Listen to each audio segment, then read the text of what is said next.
The Ghost by Lord Dunsany. The argument that I'd had with my brother in his great lonely house will scarcely interest my readers. Not those, at least, whom I hope may be attracted by the experiment that I undertook, and by the strange things that befell me in that hazardous region into which so lightly and so ignorantly I allowed my fancy to enter. It was at Wanley that I had visited him. Now, Wanley stands in a wide isolation, in the midst of a dark gathering of old whispering cedars. They nod their heads together when the north wind comes, and nod again, and agree, and furtively grow still again, and say no more a while. The north wind is, to them, like a nice problem among wise old men. They nod their heads over it and mutter it all together. They know much, those cedars. They have been there so long. Their grandsires knew Lebanon, and the grandsires of these were the servants of the king of Tyre, and came to Solomon's court. And amidst these black-haired children of grey-headed, time stood the old house of Wanley. I know not how many centuries had lashed against it their evanescent foam of years, but it was still unshattered, and all about it were the things of long ago, as cling strange growths to some sea-defying rock. Here, like the shells of long-dead limpets, was armor that men encased themselves in long ago. Here, too, were tapestries of many colors, beautiful as seaweed. No modern flotsam ever drifted hither, no early Victorian furniture, no electric light. The great trade routes that littered the years with empty meat tins and cheap novels were far from here. Well, the centuries will shatter it and drive its fragments onto distant shores. Meanwhile, while it yet stood, I went on a visit there to my brother, and we argued about ghosts. My brother's intelligence on this subject seemed to me to be in need of correction. He mistook things imagined for things having an actual existence. He argued that second-hand evidence of persons having seen ghosts proved ghosts to exist. I said that even if they had seen ghosts, this was no proof at all. Nobody believes that there are red rats, though there is plenty of first-hand evidence of men having seen them in delirium. Finally, I said I would see ghosts myself, and continued to argue against their actual existence. So, I collected a handful of cigars and drank several cups of very strong tea, and went without my dinner, and retired into a room where there was dark oak and all the chairs were covered with tapestry. And my brother went to bed bored with our argument, and trying hard to dissuade me from making myself uncomfortable.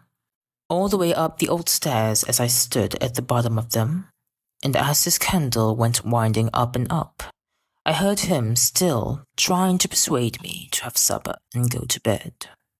It was a windy winter, and outside, the cedars were muttering I know not what about, but I think that they were Tories of a school long dead, and were troubled about something new.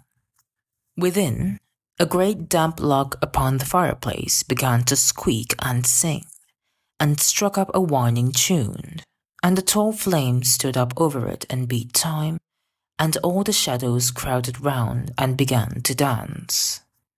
In distant corners, old masses of darkness sat still like chaperones and never moved. Over there, in the darkest part of the room, stood a door that was always locked. It led into the hall, but no one ever used it. Near that door, something had happened once of which the family are not proud. We do not speak of it. There, in the firelight, stood the venerable forms of the old chairs, The hands that had made their tapestries lay far beneath the soil. The needles with which they wrought were many separate flakes of rust. No one moved now in that old room. No one but the assiduous ancient spiders who, watching by the deathbed of the things of yore, worked shrouds to hold their dust. In shrouds about the cornices already lay the heart of the oak wainscot that the worm had eaten out. Surely at such an hour, in such a room, a fancy already excited by hunger and strong tea might see the ghosts of former occupants. I expected nothing less. The fire flickered and the shadows danced. Memories of strange historic things rose vividly in my mind. But midnight chimed solemnly from a 7-foot clock, and nothing happened. My imagination would not be hurried, and the chill that is with the small hours had come upon me, and I had nearly abandoned myself to sleep, when in the hall adjoining there arose the rustling of silk dresses that I had waited for and expected. Then there entered 2 by 2 the high-born ladies and their gallants of Jacobean times.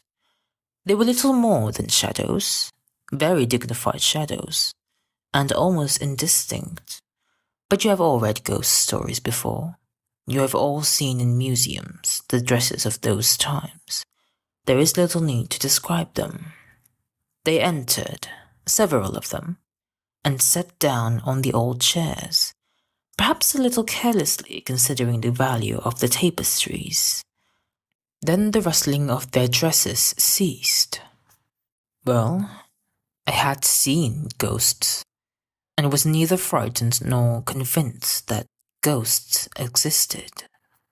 I was about to get up out of my chair and go to bed, when there came a sound of pattering in the hall, a sound of bare feet coming over the polished floor, and every now and then a foot would slip, and I heard claws scratching along the wood as some 4-foot thing lost and regained its balance. I was not frightened, but uneasy. The pattering came straight towards the room that I was in. Then I heard the sniffing of expectant nostrils. Perhaps uneasy was not the most suitable word to describe my feelings then. Suddenly, a herd of black creatures larger than bloodhounds came galloping in. They had large, pendulous ears. Their noses were to the ground sniffing. They went up to the lords and ladies of long ago and fawned about them disgustingly. Their eyes were horribly bright and ran down to great depths. When I looked into them, I knew suddenly what these creatures were, and I was afraid. They were the sins, the filthy, immortal sins of those courtly men and women. How demure she was, the lady that sat near me on an old world chair. How demure she was, and how fair to have beside her, with its jowl upon her lap, a sin with such cavernous red eyes, a clear case of murder. And you, yonder lady with the golden hair, surely not you? And yet that fearful beast with the yellow eyes slinks from you to yonder courtier there. And whenever one drives it away, it slinks back to the other. Over there, a lady tries to smile as she strokes the loathsome furry head of another's sin. But one of her own is jealous and intrudes itself under her hand. Here sits an old nobleman with his grandson on his knee, and one of the great black sins of the grandfather is licking the child's face and has made the child its own. Sometimes a ghost would move and seek another chair, but always his pack of sins would move behind him. Poor ghosts, poor ghosts. How many flights they must have attempted for 200 years from their hated sins. How many excuses they must have given for their presence, and the sins were with them still, and still unexplained. Suddenly, one of them seemed to scent my living blood and bayed horribly, and all the others left their ghosts at once and dashed up to the sin that had given tongue. The brute had picked up my scent near the door by which I had entered, and they moved slowly nearer to me, sniffing along the floor, and uttering every now and then their fearful cry. I saw that the whole thing had gone too far, but now they had seen me, now they were all about me, they sprang up, trying to reach my throat, and whenever their claws touched me, horrible thoughts came into my mind, and unutterable desires dominated my heart. I planned bestial things as these creatures leaped around me, and planned them with a masterly cunning. A great, red-eyed murder was among the foremost of those very things from whom I feebly strove to defend my throat. Suddenly, it seemed to me good that I should kill my brother. It seemed important to me that I should not risk being punished. I knew where a revolver was kept. After I shot him, I would dress the body up and put flour on the face like a man that had been acting as a ghost.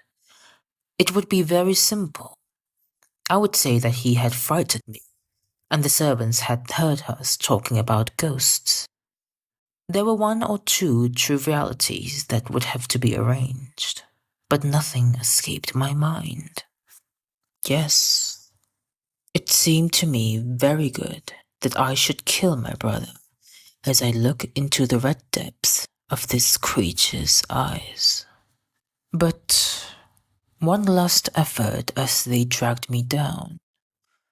If two straight lines cut one another, I said, the opposite angles are equal. Let AB, CD cut one another at E.